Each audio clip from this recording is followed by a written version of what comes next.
If you don't develop simple social skills like saying good morning, going out of your way to be nice to people, you will suffer a lot, and you cannot fight all your life. Something that is simple, good morning, how was your day, oh you look nice, can resolve. So now we're talking about something very important.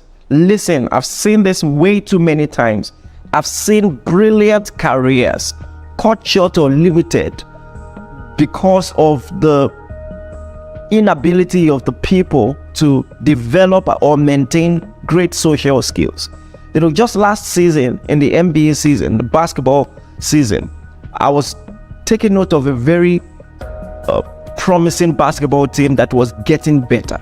All right, fascinating point guard in LaMelo Ball, and they had this player who had the most massive, and scary dunks in the NBA, or maybe at least one of the top 3 dunkers in the NBA.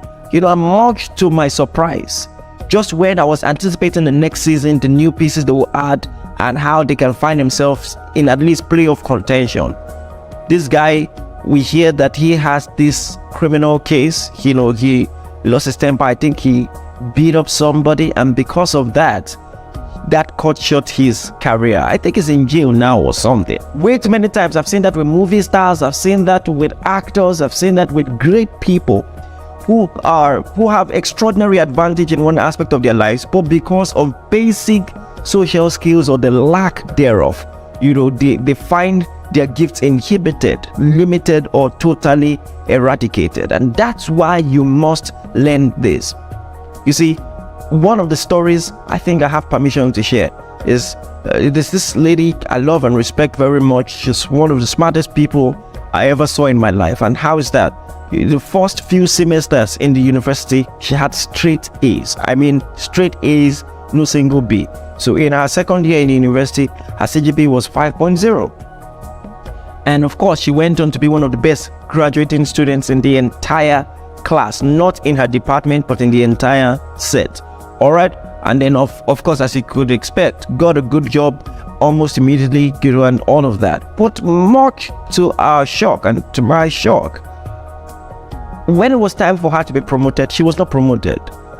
Instead, everyone who got this job with her at the same time got promoted. And it was very strange. This is someone who is exceptional and brilliant and great at her job. What's happening? And so she talked to me about it and wanted me to pray with her. And after a few questions, I discovered where the problem was. Now listen to me, because this is very important. Every other person in her employment said, maybe for ulterior motives or for political reasons, will go politically to greet this boss in her office every morning. But she didn't need to do that. I mean, that's not part of her job description. And make no mistake, she's not a rude person. When the boss is passing her office, she greets her, and they're not even in the same department, if I remember correctly. So she doesn't have to do that. If I say you, I'm going to greet you. But everybody went there, greeted, try to buy a favor, maybe buy a drink and all of that. And all of this they were doing alongside doing their job well. So it was like the extra. Now, because everyone else was doing it, it looked like she was calling this boss's bluff. And so she didn't do that. I mean, I'm great at my job. Why do I have to do that? And long story short, everyone else was promoted and she wasn't. Listen, I know that you might have, I know that you might have a lot of views about that. Wow, the boss do that. Instead of telling the lady, to level up and do better, the boss, she should be fined and all of that. Yes, in a perfect world, all of those things should happen. And of course, I am for that. I am for justice in the workplace and all of that. But the reality of the situation is, if you don't develop simple social skills like saying good morning, going out of your way to be nice to people, you will suffer a lot, and you cannot fight all your life. Something that is simple, good morning, how was your day, oh you look nice, can resolve. You want to start going to court about that? Well, I will leave it to George. So I want to talk about developing social skills. And the good news is social skills can be learned. You do not have to remain as you are.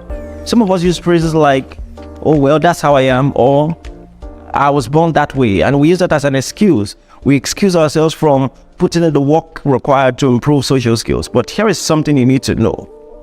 A news flash. Personalities are mostly learned behavior, and they're developed through different stages of life. And most importantly, social skills can be learned. Social skills are interpersonal skills for your daily life, everyday life, meeting people. And just as you practice the 5 magic words in your nursery or primary school, it is possible to improve on them even as an adult. So while you may have a valid reason as to why you act the way you do, you can build on your social skills that are not inborn, as many people would think. So now I want to quickly talk about this. Why would you need to build your social skills? First and foremost, it helps your self-confidence. Have you ever been in a situation where you wish you could walk up to someone and say something on your mind? Maybe to tell someone in the most respectful way, I don't really like that you keep doing this. Or to meet someone new and important. You're in a party, you want to meet someone new and important. Or for your love life, to tell the lady of your dreams, hey, the reason I've been helping you with your homework is because I actually like you, and I feel you're going to be my wife, and I want to spend the rest of my life with you. Social skills will come in handy, because when you learn it, you'll be able to be confident to express your true, authentic self, and to just tell people what you feel, and to even sponsor yourself to have more passage in life, to be able to build relationships that will be life-changing. And so self-confidence is the first one. And then the second is conflict resolution. You see, even if you build a conglomerate, a great company, a great family, whatever it is, you see, conflicts are bound to happen. And sometimes I just see that simple things not well managed can just escalate, and something great can be destroyed in minutes. It takes time to build, it takes seconds to destroy. And so just by developing simple social skills like conflict resolution, all your great investments in life can then be maintained. Like I said in the first point, just for networking, all right? Good social skills will help you make good connections and networks. And then finally, it will improve your quality of life. Good social skills will improve your quality of life because it will make you happier, all right? Picture yourself being free to express your authenticity, communicate what is really in your heart, and all of that. I think it's going to help you build more meaningful connections and also to make better friends. So now, how do you improve social skills? I'm going to give you a few tips, simple, proven ways to improve social skills. Number 1, smile.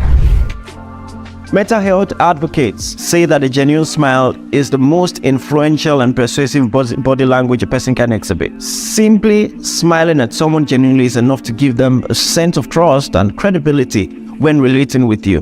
Many people just assume that a person with a genuine smile is a lot more honest, confident, and trustworthy. The next point is be interested, but not interested.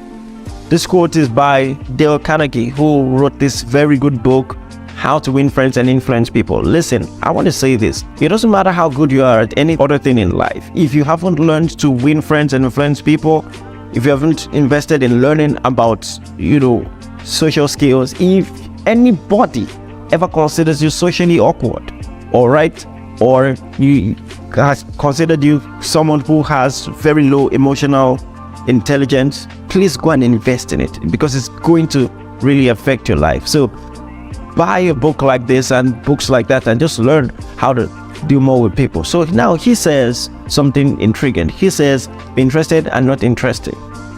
So a lot of people in the bid to try to improve their social skills, they try to impress people. So many times, with networking of opportunities, we want to quickly pitch ourselves, try to look like the person that they should want to know. And a lot of people fall into the trap of trying to be interesting. What you don't know is that they have probably met 5 other people like you in the same space, and it can just get boring and parasitic. So what you want to do instead is to be interested in the person you speak to. So people generally want to talk about themselves, and would naturally lean towards a person who gives them the opportunity to do so. So mention their names, We feel validated when a person refers to us by name. And during the conversation, making an effort to remember someone's name not only shows them that you're paying attention, but it also helps to create a rapport quicker. All right. Next, display empathy and compassion. People want to know that you genuinely care. You've heard the saying before, people don't care what you know until they know how much you care. So showing emotional concern when a person has even the mildest bit of trouble is enough to make them trust or lean into you more. Empathy is simply what people need in a fast-paced world like ours. So just learn that again. I want to re-emphasize. People don't care how much you know until they know how much you care. The next thing I want to talk about is body language. People take note of your body language more than you think. All right? So they see what part of your body you focus on, what facial expression you have when you speak, where your body leans towards throughout the conversation with them, and the likes of it. All right? So in fact, it's been said that most conversations are more centered on body language than even on speech. You become more believable when you use better body language. Learn to have an open and a welcome posture. For instance, if you have your shoulders back and your head up, you're going to be seen more welcoming and friendly. All right? So raise your head up, especially in this phone pressing generation. Raise your head up. So you want to make sure that you're also making the right amount of eye contact when you're speaking to someone. All right? I'm not talking about anything awkward, but just look at them, look in the eyeball, pay attention, and listen. That simple, powerful cue will help a lot. You see, sometimes even I get carried away with that, because when I was growing up as a child, some people gave me the impression that it was rude to look at people in the eyes. I know, weird but true story. A teacher actually flogged me because she was correcting me about something and I was looking her in the eye. She said, "You are looking me in the eye, Very weird. So sometimes I even find myself subconsciously, avoiding eye contact, not because of anything, because it's just still there, but so you can deliberately, more consciously look people in the eye. So in fact, let me say this, I might never have said this before. At some point it became even awkward because I got used to not looking people in the eye, and then especially when you're talking to ladies and you're looking down, it looks even more weird. All right, so it was a precarious situation. It was something I in particular had to consciously learn, and just deliberately. The good news is, when you're putting in more effort into looking people in the eye, many times they don't even know. It's not as awkward as you think it is, as long as you're not bulging your eyes. All right, but all of these things need to be studied. And now I just want to say that if you have the privilege of having a video of yourself, watch yourself and just watch those postures, because sometimes it's not as apparent, especially to us. All right, so watch yourself and then look at some of the things that might be awkward, and just correct it. If you don't have any video of yourself, make one. Put up a tripod and talk in the camera, look at your hand movements and all of that, or just get someone to record your interactions with your people so that you can correct all these things, because I'm telling you, your life really depends on this. So the next thing I want to talk about is physical contact. And listen, I want to start with the most basic and important one, which is handshakes.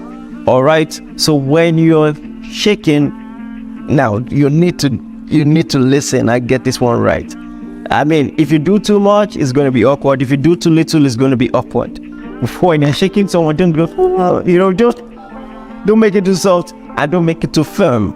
All right, but your handshakes must be firm, because if your handshakes are not firm, it will look like you are a timid person. Just shake people well.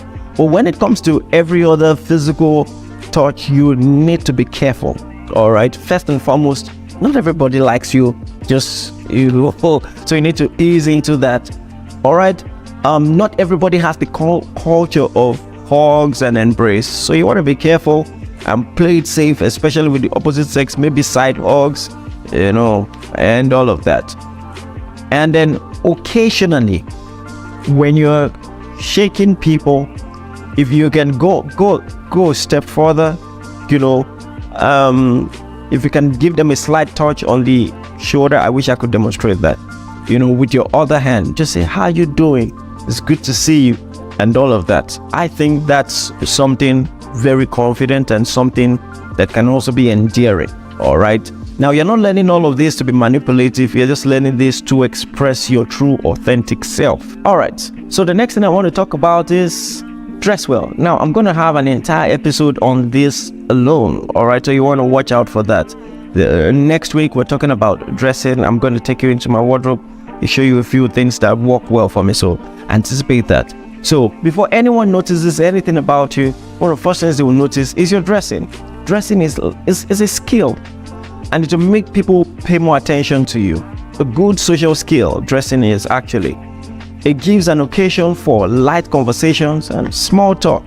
In fact, it can even be a conversation starter when people say, "Oh, you look nice. Where did you get that?" and all of that. So if you want to just boost your social image, just improve your dressing in the little ways that you can. Also, I want to talk about practice. Before you get into a networking space, you want to try out, with someone every day to build a platonic network. So if you find yourself shy to just ask people, "Hey, what's your name? What do you do?" and all of that, every day, consciously practice it. Because listen, if you learn this, it's going to really help you.